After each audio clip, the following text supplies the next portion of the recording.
നമസ്കാരം. മണി ന്യൂസിന്റെ പുതിയ പതിപ്പിലേക്ക് എല്ലാ പ്രേക്ഷകർക്കും സ്വാഗതം. ലോകത്തെ IT മേഖലയിൽ നിന്നും ഓരോ ദിവസവും കേൾക്കുന്ന വാർത്തകൾ അത്ര ശുഭകരമല്ല. ഇന്ത്യയിലും IT മേഖലയിൽ കൂട്ടപ്പിരിച്ചുവിടലാണ്. IT മേഖലയുടെ ഭാവി എന്താണ്? ഓരോ മിനിറ്റിലും വികസിക്കുന്ന ടെക്നോളജിക്കൊപ്പം തൊഴിൽ വൈദഗ്ധ്യമില്ലെങ്കിൽ IT തൊഴിലാളികൾക്ക് ഇനി മുതൽ പിടിച്ചു നിൽക്കാനാകില്ല എന്നുള്ളതാണ് യാഥാർത്ഥ്യം.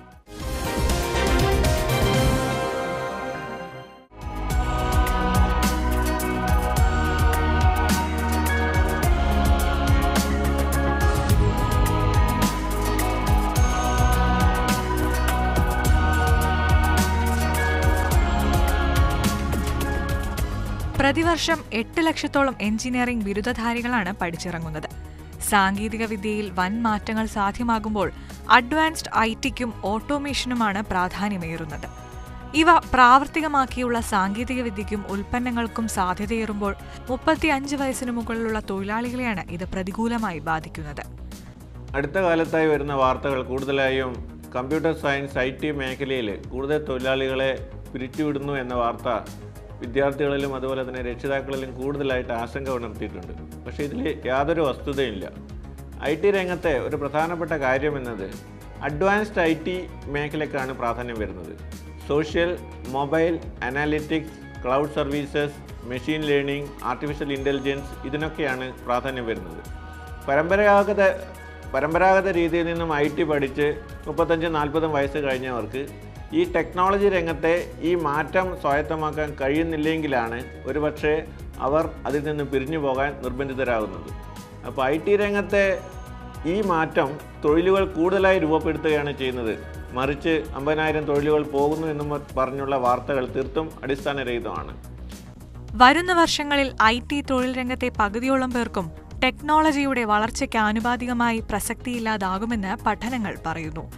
പരമ്പരാഗത IT മേഖലയിൽ പ്രവർത്തിക്കുന്നവരുടെ പ്രവർത്തനക്ഷമത കുറയുന്നതാണ് തൊഴിൽ നഷ്ടപ്പെടുന്നതിന് കാരണമാകുക. അതിലൂടെ പ്രതിവർഷം 1,75,000 മുതൽ 2 ലക്ഷം വരെ തൊഴിലവസരങ്ങൾ കുറയുമെന്ന് ഹെഡ് ഹണ്ടേഴ്സ് ഇന്ത്യ വിലയിരുത്തുന്നു. ലോകത്തെമ്പാടും അമേരിക്കയായാലും കാനഡയായാലും ഓസ്ട്രേലിയയിലും സിംഗപ്പൂരിലും UK-യിലും യൂറോപ്യൻ യൂണിയനിലും skilled worker, high skilled worker കാറ്റഗറിക്കാണ് ഏറ്റവും പ്രാധാന്യം വരുന്നത്. അതുതന്നെയാണ് അമേരിക്കൻ പ്രസിഡന്റ് പറഞ്ഞൊരു കാര്യം. അതായത് ഇന്ത്യയിൽ നിന്ന് നമുക്ക് വേണ്ടത് ഡാറ്റ എൻട്രി ഓപ്പറേറ്റേഴ്സിനല്ല, മികച്ച സയൻറ്റിസ്റ്റുകളെയും അതുപോലെ തന്നെ മികച്ച കമ്പ്യൂട്ടർ എഞ്ചിനീയേഴ്സിനെയുമാണ്. ഈ അഡ്വാൻസ്ഡ് രംഗത്തെ അഡ്വാൻസ്ഡ് IT മേഖലയിലെ ഈ സാങ്കേതിക വിദ്യ ഉൾക്കൊണ്ടുകൊണ്ടുള്ള പ്രവർത്തനം കൂടുതൽ തൊഴിലവസരങ്ങൾ സൃഷ്ടിക്കാൻ ഉപകരിക്കും. ഒരുപക്ഷെ 5-10 വർഷം മുമ്പ് ഒരു മാസം ചെയ്യുന്ന IT തൊഴിലുകൾ ഇപ്പോൾ ചില പ്രത്യേക പ്രോഗ്രാമുകളിലൂടെ ഒരു ദിവസം കൊണ്ട് ചെയ്യാൻ പറ്റുന്നു. അത്തരം ടെക്നോളജികൾ, ഉൽപ്പാദനക്ഷമത ഉയർത്താൻ ഉതകുന്ന ടെക്നോളജികളാണ് എല്ലാ കമ്പനികളും താല്പര്യപ്പെടുന്നത്.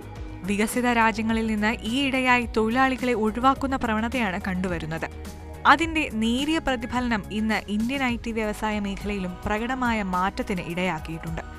അതിന്റെ പ്രധാന കാരണം പരമ്പരാഗത IT മേഖലയിൽ പ്രവർത്തിക്കുന്നവരുടെ സാങ്കേതിക വിദ്യാ പരിജ്ഞാനത്തിലുള്ള അപര്യാപ്തതയാണ്.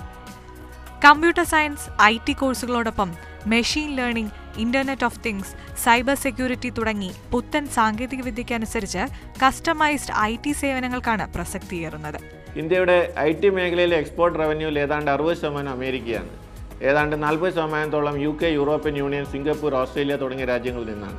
പ്രസ്തുത രാജ്യങ്ങൾ താല്പര്യപ്പെടുന്ന ടെക്നോളജി അധിഷ്ഠിതമായ പ്രൊഡക്ട്സ് നിർമ്മിച്ചു കൊടുക്കേണ്ടത് ഒരു കാലഘട്ടത്തിൻ്റെ ആവശ്യമാണ്. അപ്പോൾ അതിനുതകുന്ന രീതിയിലേക്ക് കമ്പ്യൂട്ടർ പ്രൊഫഷണലുകൾ, അതിനുതകുന്ന രീതിയിലേക്ക് കമ്പ്യൂട്ടർ എഞ്ചിനീയേഴ്സ് മാറേണ്ട ഒരു കാലം അതിക്രമിച്ചു കഴിഞ്ഞു.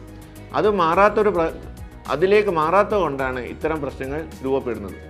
വരും കാലങ്ങളിൽ ബിരുദ പഠനത്തിന് ശേഷം തൊഴിൽ നേടുന്നതിനു പകരം ബിരുദാനന്തര ബിരുദം, ഡിപ്ലോമ തുടങ്ങി മൂല്യവർദ്ധിത കോഴ്സുകൾ തൊഴിൽ സാധ്യത കൂട്ടുന്നു. എഞ്ചിനീയറിംഗ് ബിരുദധാരികൾ ബാങ്കിംഗ് പോലെയുള്ള മറ്റ് തൊഴിൽ മേഖലകൾ തേടിപ്പോകുന്നതിന് കാരണം തൊഴിൽ ലഭ്യതാ മികവിന്റെ അപര്യാപ്തതയും എഞ്ചിനീയറിംഗ് മൂല്യവർദ്ധിത കോഴ്സുകളുടെ കുറവുമാണ്. ഇന്ന് IT മേഖലയിലെ സീനിയർ ജൂനിയർ തസ്തികകൾ പരിശോധിക്കുമ്പോൾ 67% ജൂനിയർ പോസ്റ്റുകളിലും 2% സീനിയർ പോസ്റ്റിലും ജോലി ചെയ്യുന്നു. പുത്തൻ സാങ്കേതിക വിദ്യകൾ സ്വായത്തമാക്കാത്തതിനാൽ പരമ്പരാഗത IT മേഖലയിൽ പ്രവർത്തിക്കുന്നവരുടെ പ്രവർത്തനക്ഷമത കുറയുന്നുവെന്നതാണ് സീനിയർ IT പ്രൊഫഷണലുകൾക്ക് ജോലി കുറയാനും അവർ സ്വമേധയാ രാജിവെക്കാനും ഇടവരുത്തുന്നത്. സാങ്കേതികവിദ്യ വികസിക്കുമ്പോൾ പരമ്പരാഗത IT കോഴ്സുകളോടൊപ്പം automation, machine learning, social fintech, mobile analytics, cloud services എന്നിവയും തൊഴിൽ സാധ്യത വർദ്ധിപ്പിക്കുന്നു. നാസ്കോം അടുത്തിടെ ഈ കാര്യം വളരെ വസ്തുനിഷ്ഠമായി പറഞ്ഞിട്ടുണ്ട്. അതായത് IT രംഗത്തെ അഡ്വാൻസ്ഡ് ടെക്നോളജിക്കാണ് ഇനി പ്രാധാന്യം. ഈ അഡ്വാൻസ്ഡ് ടെക്നോളജിക്ക് അധിഷ്ഠിതമായ രീതിയിലേക്ക് കമ്പ്യൂട്ടർ പ്രൊഫഷണലുകൾ വളർന്നാൽ മാത്രമേ കൂടുതൽ തൊഴിലവസരങ്ങൾ വരൂ എന്ന് പറഞ്ഞിട്ടുണ്ട്. ഇതുമായി ബന്ധപ്പെട്ട് അനാവശ്യ വിവാദത്തിൻ്റെ കാര്യമില്ല. മാത്രമല്ല, വിദ്യാർത്ഥികളും രക്ഷിതാക്കളും തീർത്തും ആശങ്കപ്പെടേണ്ട കാര്യവുമില്ല. IT രംഗത്ത് social, mobile analytics, cloud services, machine learning, artificial intelligence രംഗത്തൊക്കെ ലക്ഷക്കണക്കിന് തൊഴിലവസരങ്ങളാണ് വരാൻ പോകുന്നത്. കേരളത്തെക്കുറിച്ച് പറയുകയാണെങ്കിൽ കേരളത്തിലെ ടെക്നോ പാർക്കിൻ്റെ അവസാന ഘട്ടവും അതുപോലെ തന്നെ കൊച്ചിയിലെ info park, smart city, startup മിഷൻ്റെ ടെക്നോളജി ഇൻക്യുബേഷൻ സോൺ, കോഴിക്കോടുള്ള സൈബർ പാർക്ക്, ഇതെല്ലാം പൂർണ്ണമായി പ്രവർത്തനക്ഷമമാകുന്നതോടെ 2022 5 ലക്ഷത്തിലധികം അധിക തൊഴിലവസരങ്ങളാണ് കേരളത്തിൽ മാത്രം വരാൻ പോകുന്നത്. 2021 6.4 ലക്ഷം തൊഴിൽ വൈദഗ്ധ്യമില്ലാത്തവരുടെ കൊഴിഞ്ഞുപോക്കുണ്ടാകുമെന്ന കണക്കുകൾ തിരുത്തിക്കുറിക്കുവാൻ മൂല്യവർദ്ധിത കോഴ്സുകളുടെ കൃത്യമായ അവലംബം വഴി സാധിക്കും.